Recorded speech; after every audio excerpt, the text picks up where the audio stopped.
Hi everybody, this is your reading for Friday the 17th of February. Thanks for joining me. Let's have a look at what's coming up for you today via the Radiant Rider-Waite Tarot.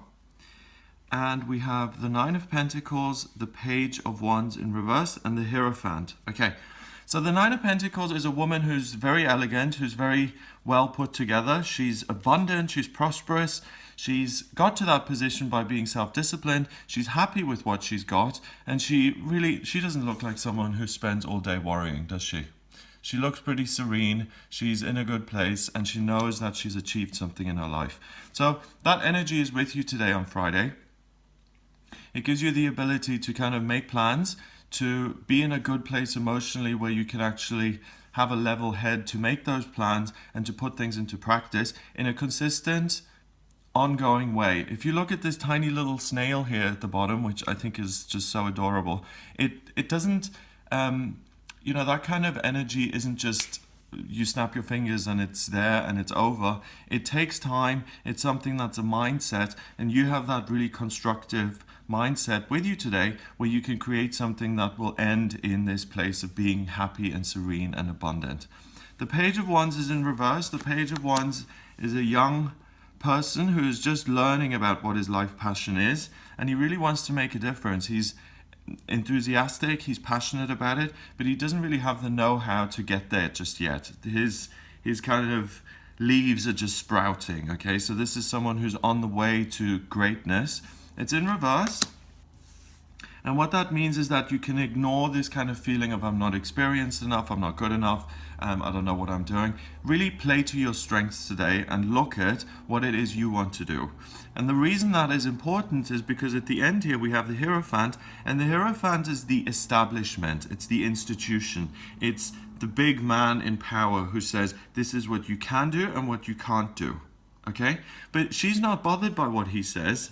She is doing her own business. She's got her own kind of jewelry line. She's got her own kind of chain of restaurants or whatever it may be. She is successful and she doesn't listen to what the Hierophant says. The Hierophant is often a symbol of religion in the sense that it is repressive and that it is unhelpful, and that it makes people who potentially could be successful, it makes them smaller. And in this case, it makes them lose their hair as well.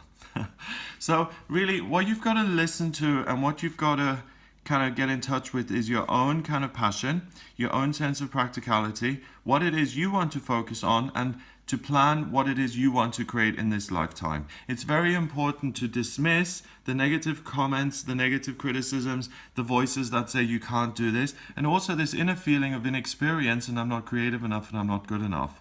Get practical. Commit to an idea, go for it, get busy on this day, and you can really see success that way. But it's not, it's not a clear blue sky. There are clouds in the sky here which kind of take the sunlight away from you, and you've just got to kind of shuffle along and put yourself into the sunlight of your day-to-day experience. Now, Pentacles has to do with earth and practicality, and that rules anything that is to do with money, to do with the earth, things like crystals, landscape, architecture. It's anything creative, art, writing, sculpture, performance, anything that has to do with things that are very practical and earthy in nature. So please, please, please don't listen to the outside negative energy. Give yourself a pep talk in the morning and say, I am someone who's established and I'm someone who is able to the sky is the limit for me. And really believe that, because it's very true for you on this day. You're in a good place, you have your own personal power at your disposal, and you can really create something wonderful for yourself. And the only way to kind of fall down on that is if you put the focus on the external, which seems to be more negative, than the internal, which is really powerful and creative. Number-wise, we've got 9 and 1 is 10, and then 5 is 15. 1 and 5 is 6, and 6 is a temporary opportunity. So this is a temporary window opening in your life where you can really create something wonderful, but it has to come from your own power. It doesn't come from your friends or your granny or from, the leader of your meditation group. It comes from your own inner strength. So I hope you have a wonderful day. I hope you have a very productive day. If you would like a private reading with me, please get in touch via my website. It's gregoryscott.com. Click on the readings tab to order your reading with me. Please remember to subscribe to the channel, and I'll speak to you tomorrow.